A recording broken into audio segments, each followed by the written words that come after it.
Hi friends! This is DaintyTank. Thank you for joining me today. This is the testimony of Trixie Glimmer Smith. Part 9, I think. So poke the Totoro upper iCard area if you haven't seen the whole game. Trust me, this is when you want to start from the beginning. And when I'm saying the beginning, I'm meaning Parsnip. Because Parsnip, you get the taste of like something's a little off. But then you get going and you're like, wait, everything's a little off. So today we are going through and playing the second half of Belle's route. I went through and did the first part, which you can find right up here. So right there.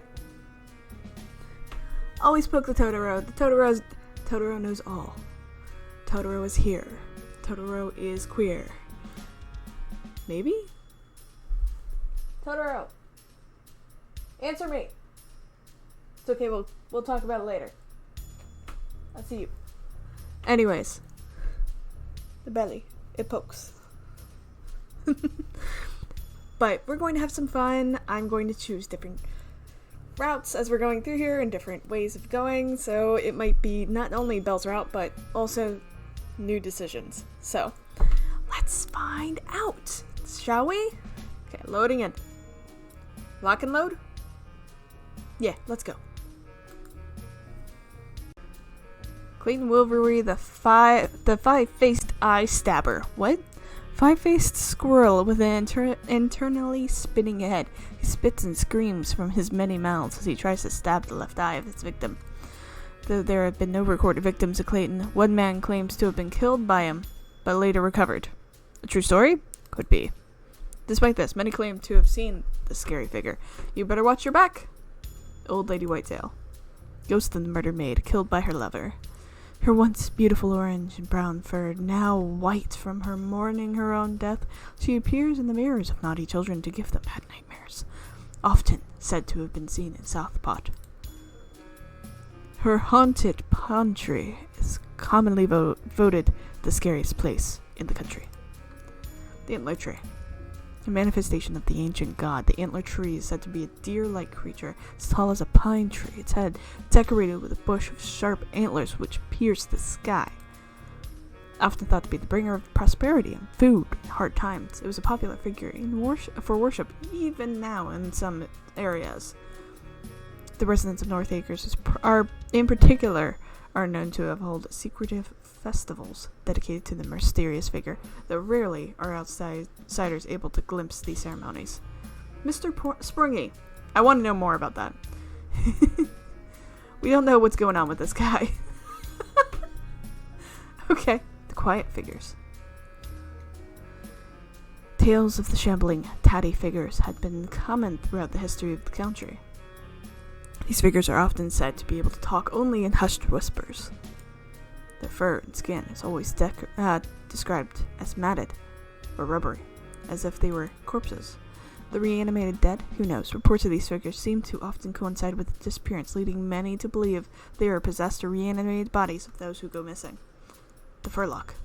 Stalking travelers through the forest, the Furlock is said to be a primitive, immortal, prehistoric creature covered in long fur with a big bushing tail. Some kind of wild mutant squirrel? Maybe. Dangerous? Shh, for sure. The antlered beast. Supposedly living deep within the bowels of the standing stone burrow, the antlered beast is said to have once been a rat who wished to experience new and horrific pleasures. Supposedly a hulking beast of sinew and bone, the beast's appearance is enough to transfix and terrify any who look upon it. First reported in 2002, the beast was supposed to have been exiting the burrow by moving its heavy stone door with ease. A brief attempt was made to head into the burrow and discover the beast, but the party had to quit after realizing they had been exploring Fallen Stone Burrow 700 miles north by mistake.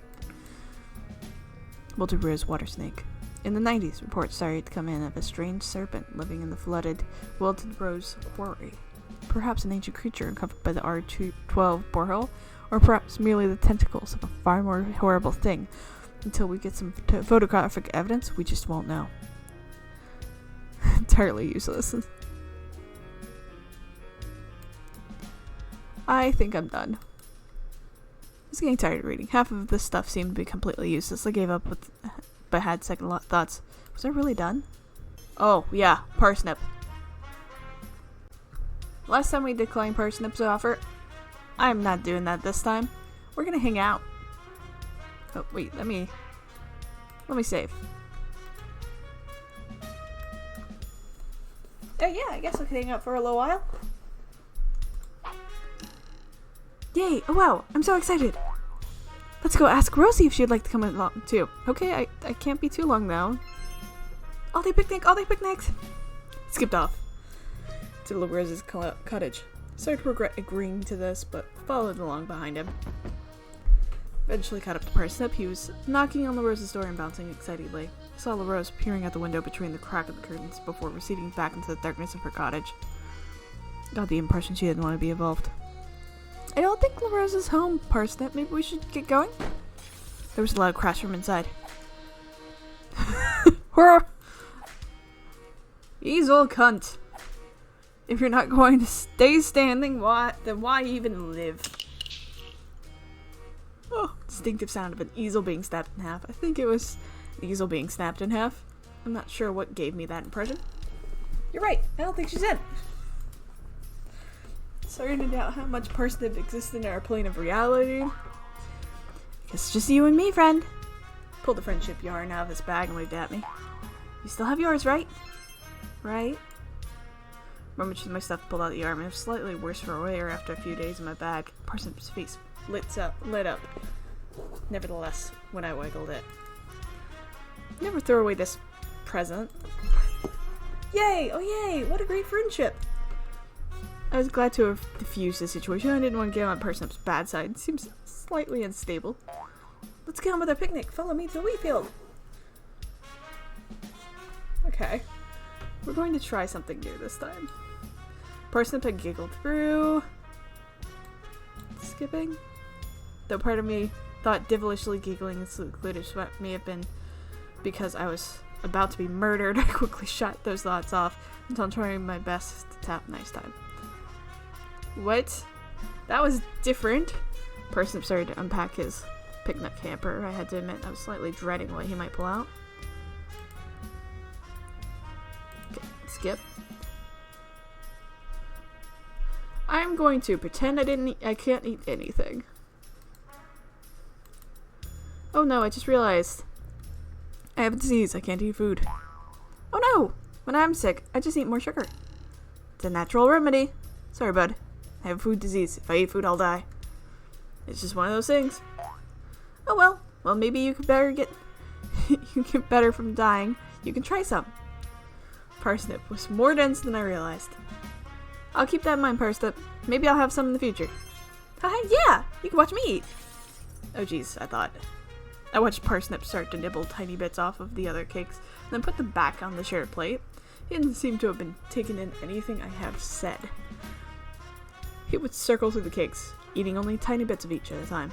Occasionally, he would take a sip of sugar water that's slightly clumsily holding the plastic cup between his big paws, usually spilling some of the sticky water on himself. He didn't seem to mind. I watched Parsnip nibble on his food in silence until he finished, at which point he fell over backwards asleep. Good night, Parsnip.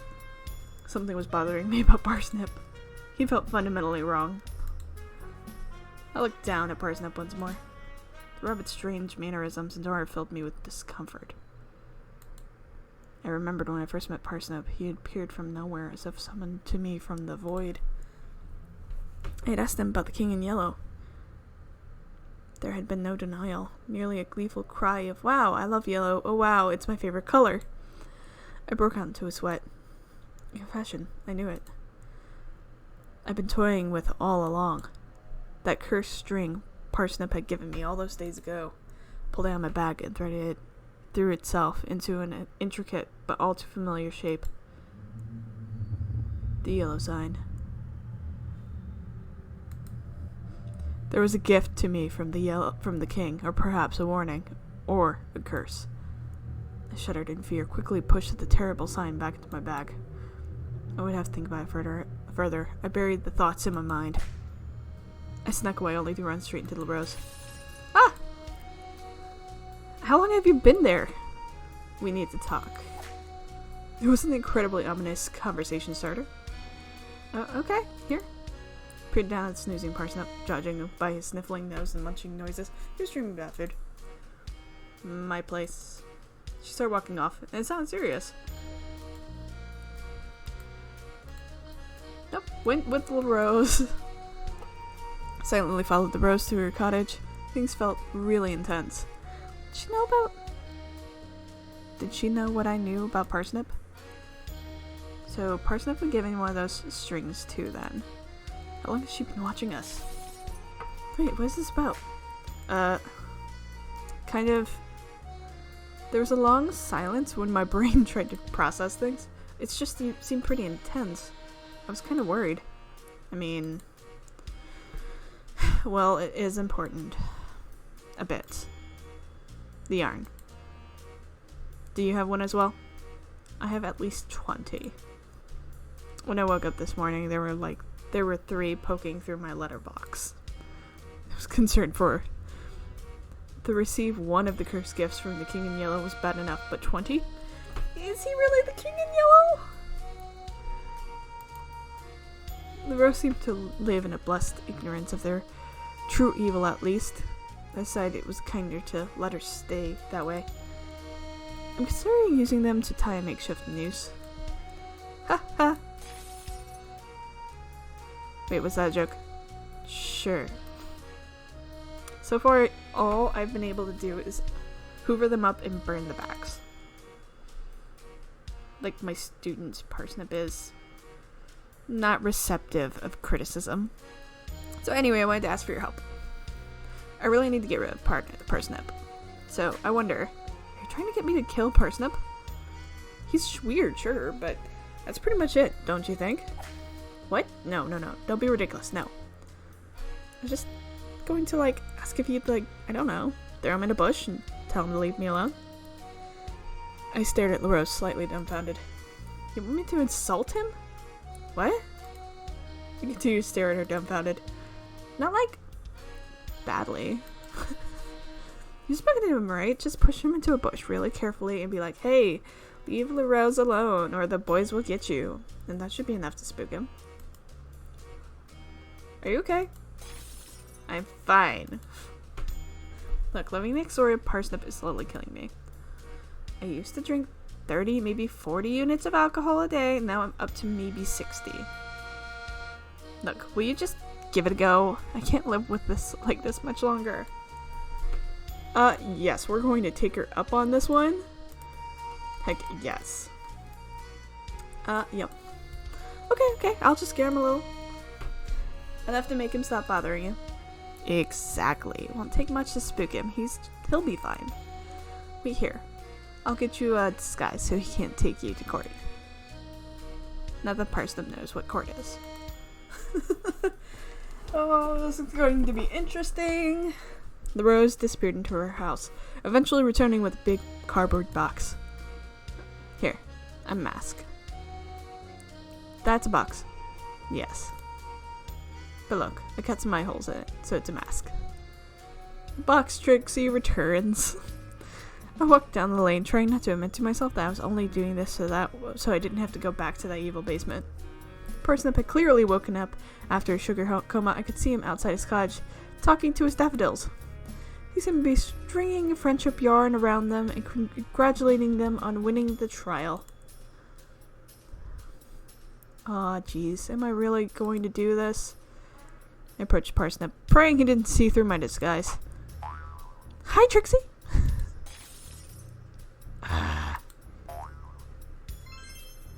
Please, no bad words. Oh my god. Threw Parsnip into a bush and ran, apologized and ran away, freaked out and claimed my name was Gustav. I'm gonna go pushed into a bush and ran. We're gonna revisit this one. about to throw Parsnip into a nearby bush when I realized there was none nearby. Panicking, I pushed Parsnip over, really gently. He fell over as lightly as a feather. Leave LaRose alone? I don't know who that is, but okay. Haha. I stared into his unblinking eyes. I'm going to go now. See you later. Oh, okay. See you later, Trixie. Shuffled away awkwardly without turning away. Parsnip just stared at me the whole time, grinning his usual grin.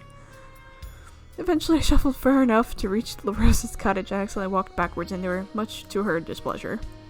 Hey, careful. Did you do it? Kind of. I didn't think he really got what was going on. And he knew who I was. Oh.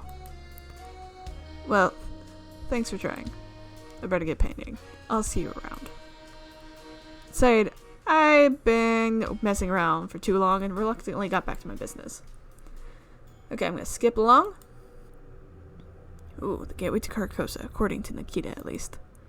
Didn't trust myself to truly doubt her. Okay, skipping along.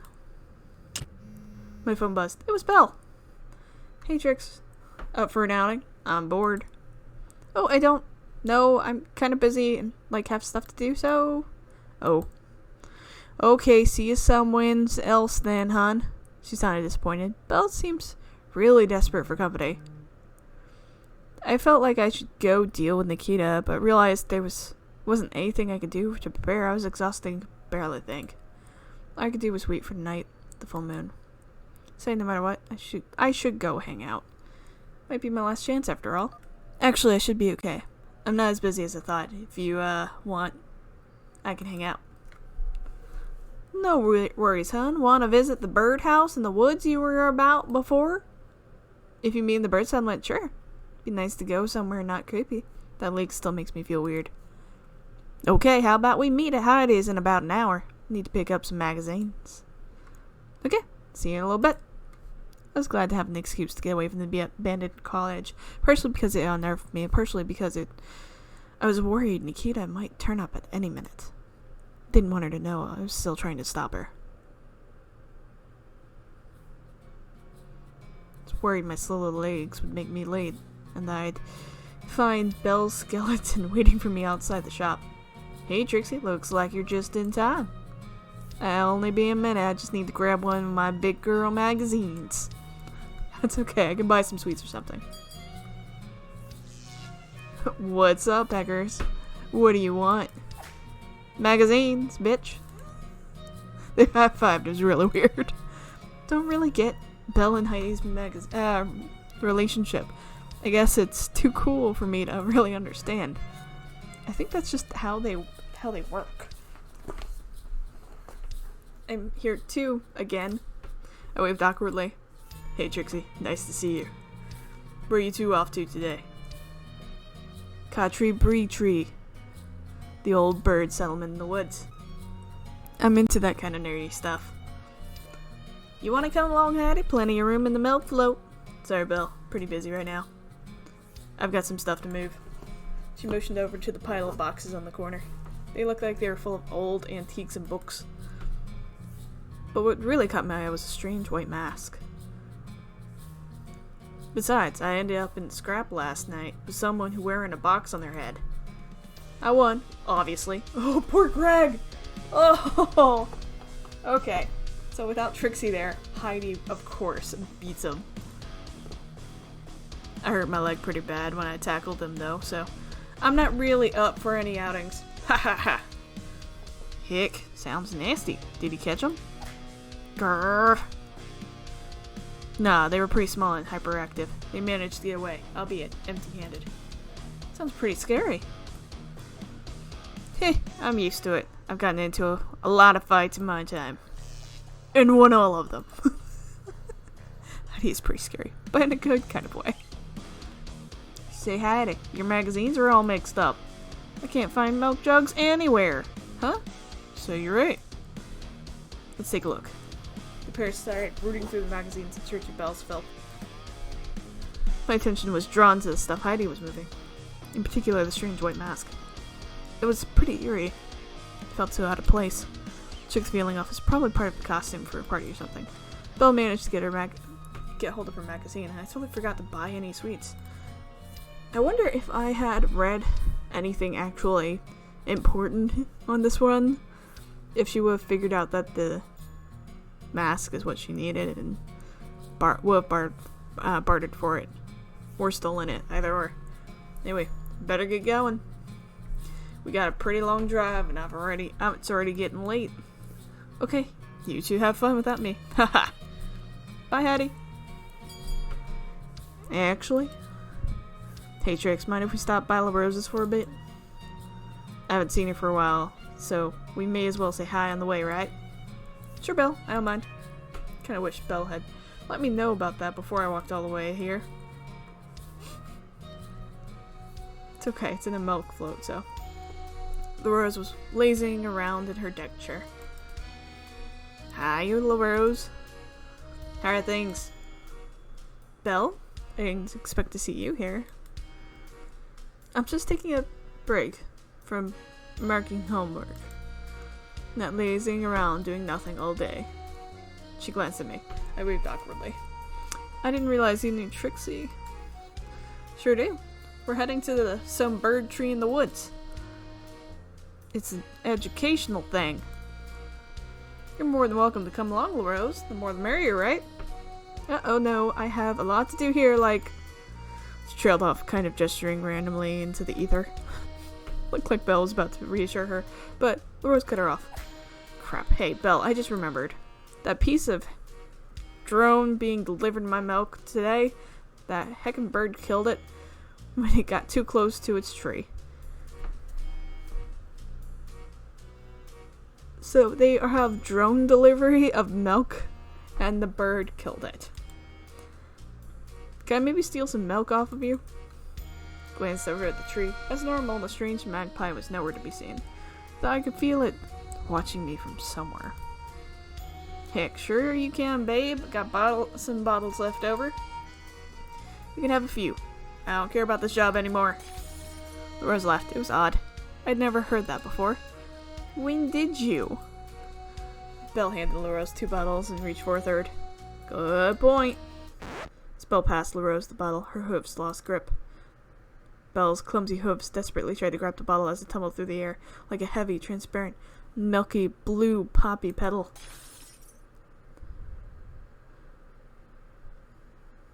As the milk shattered on the floor with a loud smash, Belle and LaRose tensed up in fear. I was about to ask why they were making such a big deal out of it, given that Belle dropped at least a third of her bottles when...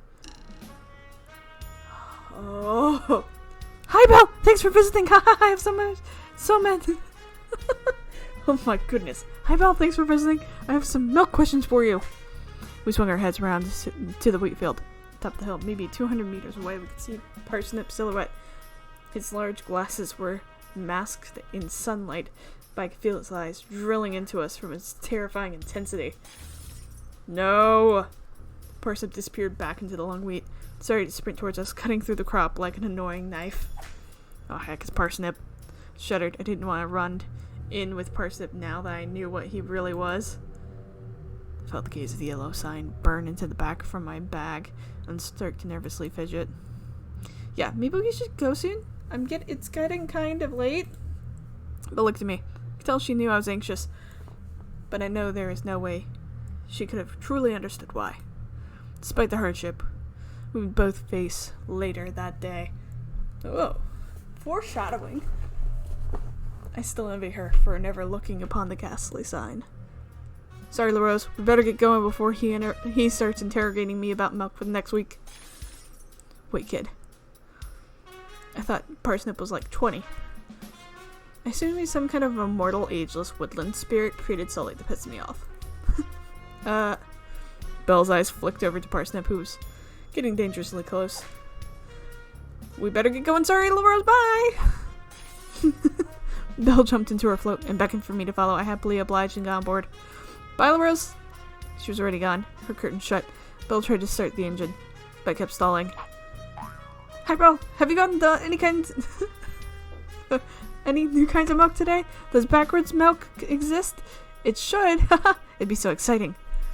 Belle gritted her teeth and managed to finally get the engine going. The milk float sped off as Parsnip continued his speech behind us, growing quieter and quieter with every driving law we broke. Hey, Belle. How do you know LaRose? Is she a milk customer? Ha, well, we were in a relationship kind of thing for a while. It didn't end badly or anything. It just sort of stopped, I guess. LaRose has been having a tough time with her depression recently and needs space. Don't want to push her, you know? I don't know. Maybe I should reach out to her. Yeah, I'll try to get her outside next week. She's a good friend and I want to make sure she's doing okay. Oh, sorry, Belle. I hope she's okay. She seems nice. Even if she was assaulting neighbors. Although, doubtless, Parsnip deserved it for his evil acts. Long story short, the museum was shut due to the heat. Apparently, the reenactors kept fainting because they refused to take off their replica armor. I had managed to pick up a leaflet while I was there. I guess it was almost the same as getting to see the actual thing. Cacao Tree Visitor's Guide. Similar to most temperate bird settlements, the treetop buildings of Cacao Tree Tree were constructed using sticks tied together with grass and vines. Several of these buildings have survived to this day. Amazingly, several ancient bird writings also survived. Local archaeologist Penny Splinton discovered numerous complete and damaged rune weavings in the nearby Dartbourne Cave. These weavings are fairly standard, with large twigs forming runes in a grass-weaved tapestry, but their completeness and preservation is outstanding. These weavings primarily talk of some ancient bird myths, many from the era cover. Primarily the star gods, the ancient legend of fantastical beings which supposedly ruled the world long ago and perished in the battle of the skies above Rosefield against the great evil leaving the world to us today. The dense woods and remote location of the settlement have shielded it from the elements of vandalism over the years. Settlement Center, in particular, is remarkably well preserved, with a communal nests and walkways high in the trees where bird elders would once meet and run the settlement. On a lower branch, seemingly fallen from its original height, is the leftovers of the bird armory. Several small wooden helmets and beak extensions remain. 5 smaller personal nests also remain the central hub in various states of decline. One still has a small personal shrine to an ancient wood spirit in it. An exciting look into day-to-day life long ago. It is unknown when the settlement was abandoned, but it was likely during the Dark Age. It was common for entire bird societies to uproot and migrate to lands where food was more readily available. I was about to comment on how everything in the country seemed to be more mysterious than it should be when I spotted a flash of movement in front of us. Something huge pounced into the road. Wide. Its white, long teeth shined in the dark as it scuttled into the undergrowth opposite, its woolly body and horns disappearing into darkness. Belle yelled and swerved to avoid it. Before either of us could react, the milk float was tumbling through the woods, straight towards the cliff's side. Oh, man. I woke up, tangled in a bush. It was night. I must have been unconscious for some time. Belle? There was no answer. I fidgeted slightly, trying to work out if I was dead or not. Fortunately, I wasn't. With a lot of effort, I managed to pull myself onto my feet, thankful the brush had cushioned me when I was thrown from the float. The float was a few meters away, crumpled against a tree. It didn't look like it was a nasty crash. Me and Belle must have both leapt from the side doors at the last minute. So if we both made out of the float, where was Belle?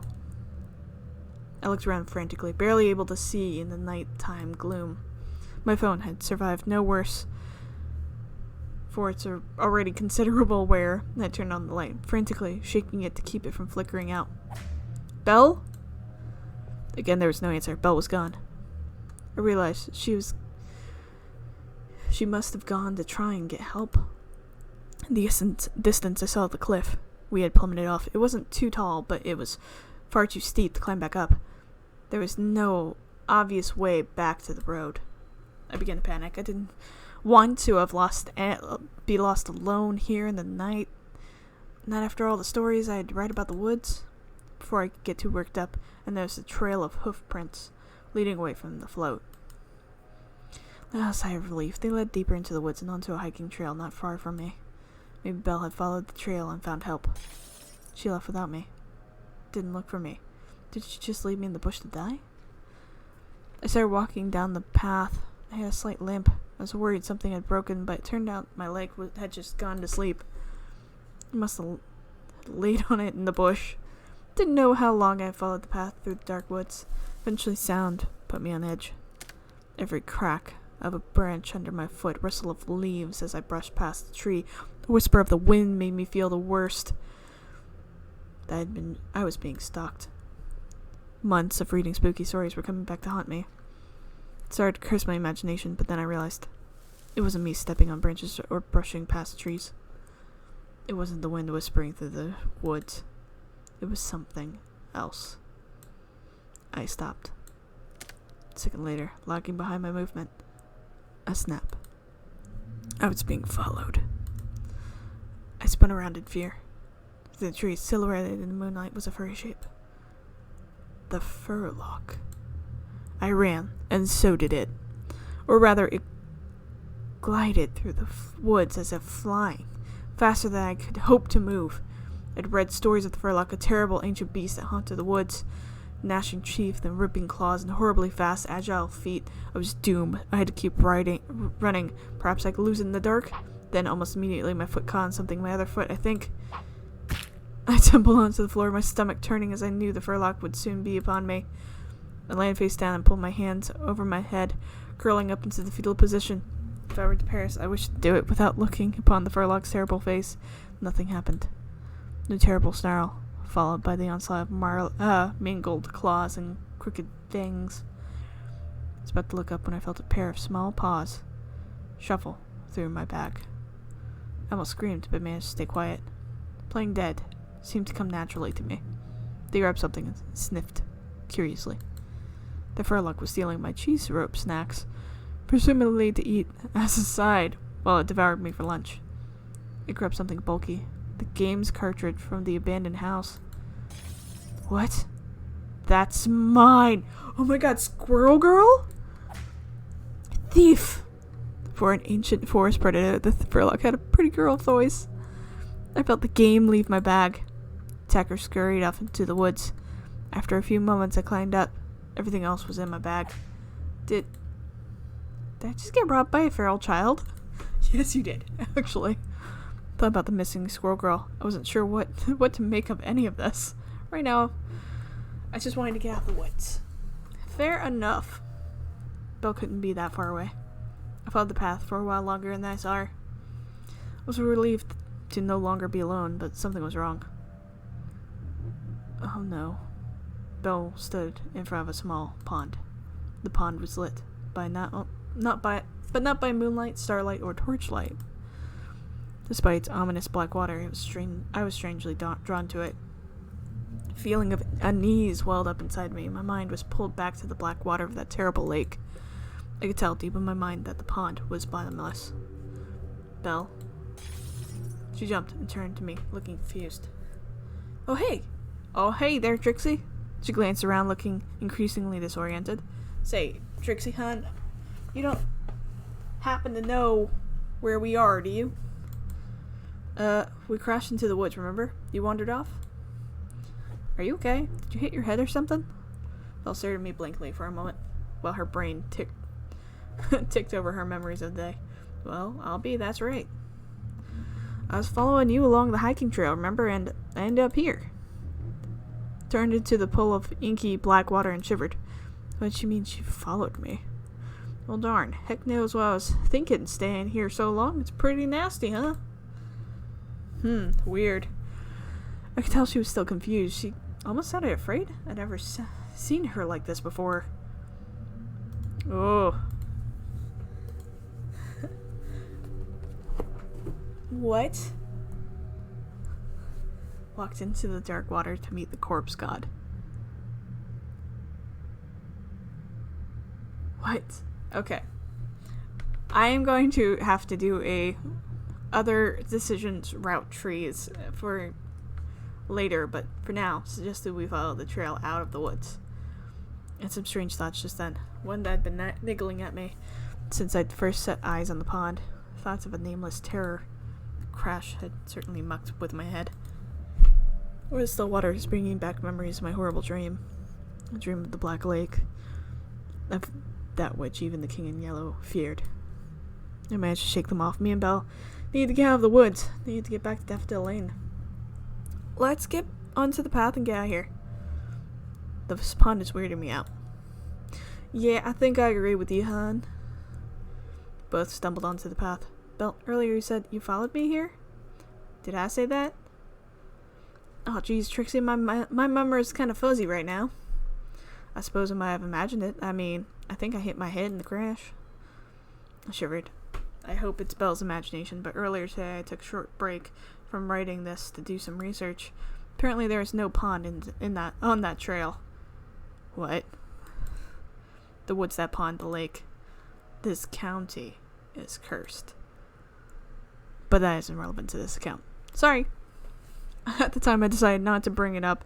The last thing we needed walking through the dark forest was spooky thoughts. Hey Belle.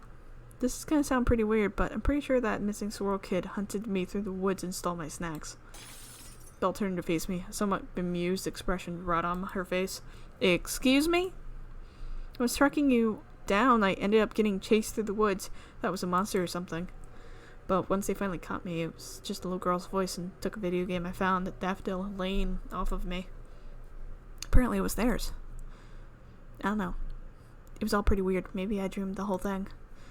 It did seem pretty far-fetched. Maybe I'd fainted from all the running and stuff and had just fallen out of my bag. Maybe I guess the dark plays tricks on you, right? And the head trauma from the crash. Sorry, this has been a bit of a crappy day. Oh, I mean, it was fun until the crash, which wasn't really your fault. Oh, well, I'm glad you enjoyed some of it. Why it's day to be fun, though. I'll be feeling a little lonely recently. Yeah, I noticed. What? Despite my steely resolve? It wasn't hard to notice you were feeling weird about company. Ah, heck. Just all my friends seem to be avoiding me. I mean, I know they aren't. Everybody's really busy recently or has other things on their mind. Brains are kind of mean, though, right? I sometimes worry everybody secretly hates me. I don't think anybody hates you, Belle. I mean, geez, everybody seems to really like you. LeRose, Greg, Heidi. Me. Ah, shucks. I know, Trixie. Always hard to believe it, though. Guess I just have some unresolved emotional issues from pre-transition. Ha ha ha. Something. Nope. Oh, fair enough. I've only known you a few days. Maybe that was a little personal. What? No. Okay. Pre-transition. What does she say? Want to talk about it? No. I only known you a few days. Maybe it was a little personal. It's pretty understandable that Belle wouldn't tell me about their darkest feelings as soon as they've met me. Life isn't a soppy visual novel. Though, if it were, I'd probably get a lot more monsters kissing me. Sorry. I'm dying.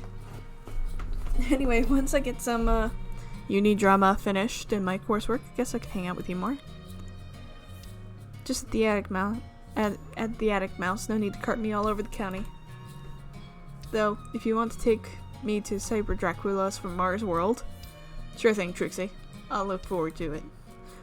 We eventually found ourselves emerging from the woods into a car park. Blue Hills County Park.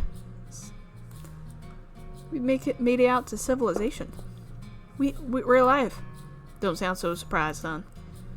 Come on, might be able to get some signal here. I can phone us a lift and we can go to the hospital. Make sure we aren't about to die from latent crash injuries, you know? It's already so late. I couldn't waste time in a hospital. No, it'd be fine, or at least as fine as normally am. Daffodil Lane wasn't too far from here. I could see it on the local area map next to the trail start. I had to get there before Nikita did anything. For all I knew, it was already too late. Belle, I need to go. There's stuff I need to help my friend. I mean... Are you sure you're okay, Trixie? Don't want to go to the hospital with me? I'm fine, really. It's just some uni drama I need to deal with and the stuff that's been bothering me the last few days. I mean, the argument over a book doesn't sound quite important enough to warrant skipping hospital after crashing off a cliff in the milk float. Whatever, I trust you. Okay, Trixie, if you're gonna be fine, it's really as important as you say. You go do your stuff, yeah? Just message me tomorrow to let me know you're not like... Dead. There's a decent chance I would be, but I decided to keep it to myself. See you, Belle. Thanks for hanging out all week. Bye-bye, hun. I'll see you tomorrow. I turned and ran as fast as I can on my weak little legs to carry me. Really hoped I would see Belle again. Okay. Skipping. Walked past Parsnip's cottage. It was quiet. He probably tucked into a bed to sleep or whatever he does at night. Of course, I knew his secret. Parsnip was a servant of Carcosa, follower of the King in Yellow. I knew now that I had to destroy him to save us all. What? After all, or rather, if I dealt with Nikita, the malevolence of Carcosa had to be exorcised from this place to put an end to to this once and for all. What? Okay, skipping.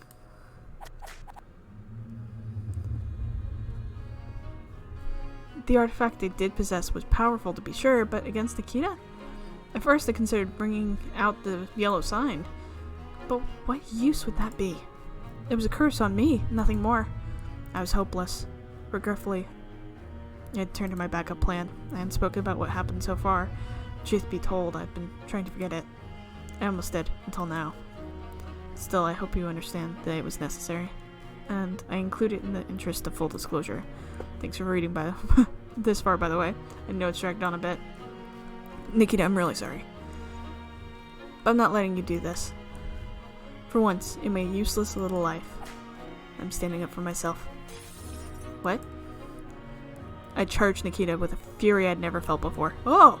I was going to let Nikita sit atop the broken throne. I was going to let the terrible denizens of the decaying city under a dead moon leak into my world and destroy me. Destroy my new friends. Nikita's face was an equal mix of terrified and bemused. Didn't think she considered I might do anything other than passively roll over and die.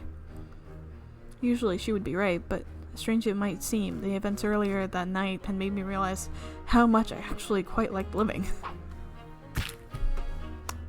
I slammed into Nikita and immediately crumpled to the floor with a yelp. The second I hit her, I felt a sharp pain in my side. From my waist jutted a pair of novelty scissors. Their wacky, wavy blade shimmering in the candlelight. What? They were mine. I gasped in pain and confusion.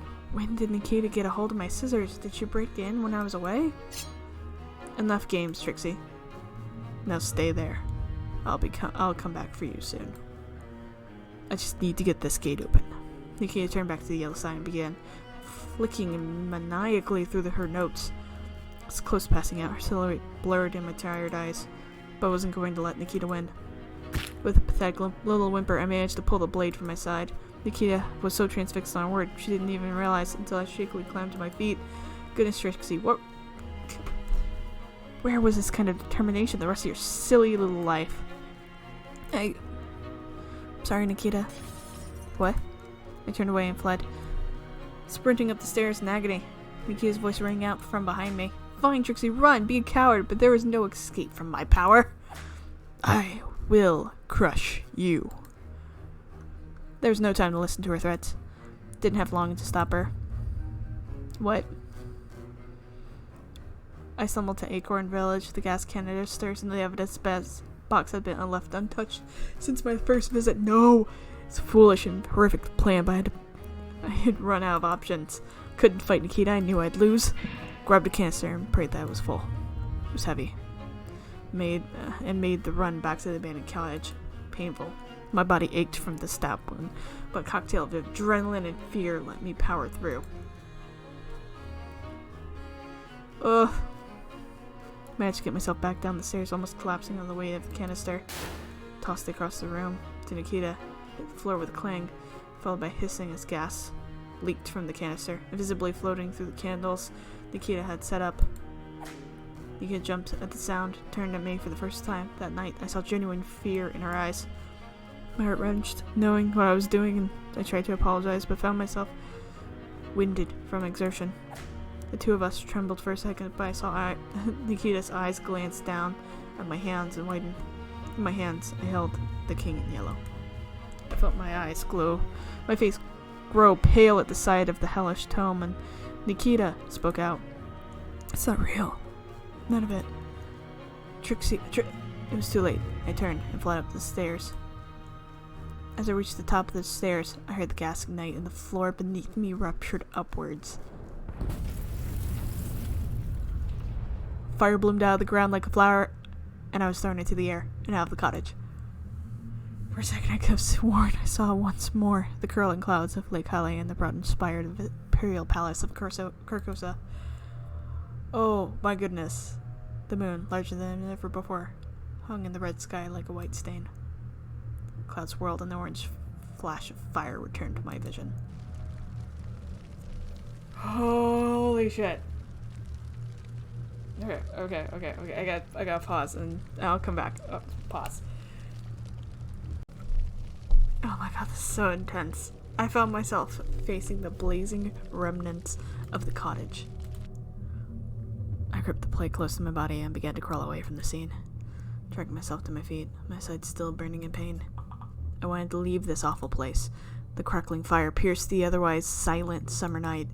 Parsnip and LaRose seemed to have slept through the explosion, which didn't even slightly surprise me. Before I could even leave, there was unfinished business. I nervously stumbled back towards the inferno and pulled a burning piece of timber from the wreckage. With the flaming torch, I lit Parsnip's cottage ablaze. I watched for some time as this house was engulfed. I felt no guilt, for Parsnip was the last of the king's servants. He had brought so much suffering to me with that dreadful yellow sign. I have since discovered that Parsnip's cottage was never burned. Whether I imagined it or something more sinister occurred, I don't know. However accurate any of this account is, I really can't say. But I have tried my best. I hope that is sufficient. Oh god, I eventually stumbled back to my room and fell onto my bed. Fortunately, my wound was more painful than it was deadly, and I seem to have survived. The reality of what I did that night has only just started to set in, and I'm beginning to realize that I may be in trouble. I may be sick, but those are thoughts for another time. I tried to write this as fast as possible so that I can give you a good account. My memory isn't fantastic. I've ignored about 500 messages from Belle over the last 2 days while writing this. Rude, I know, but this is important. Anyway, I hope this document explains sufficiently why I haven't justifiably busy and need a week or two more to complete my coursework.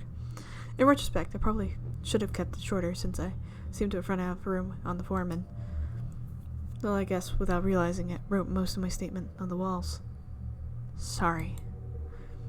But to show you how to use the time I hope you give me wisely, I intend to start my research as soon as I submit this document.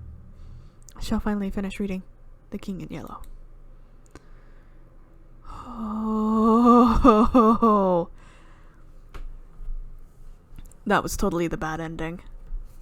And I bet I wouldn't have gotten that bad of an ending if I had actually spent my time in the library differently. Oh, this is fascinating. Okay. So, I'm going to do another one of these episodes, and this time I'm actually going to go through and play all of the different decisions and decision trees to see if I get different endings, and see what happens there. So, stay with me, and check back in. I love you all. Stay safe. Subscribe so you can get that, because I don't know about you, but I'm curious what in the world is coming up next. Like, what different pathways was there with Parsnip? What what else was there? I want to know. And also, Squirrel Girl? Subscribe so you know when I upload. I always upload Monday, Wednesday, Friday at 4 p.m. Eastern Time, and Saturdays by noon Eastern Time. Pinky promise. Alright, this is DaintyTank signing off. I love you all. Stay safe. Heart. Bye!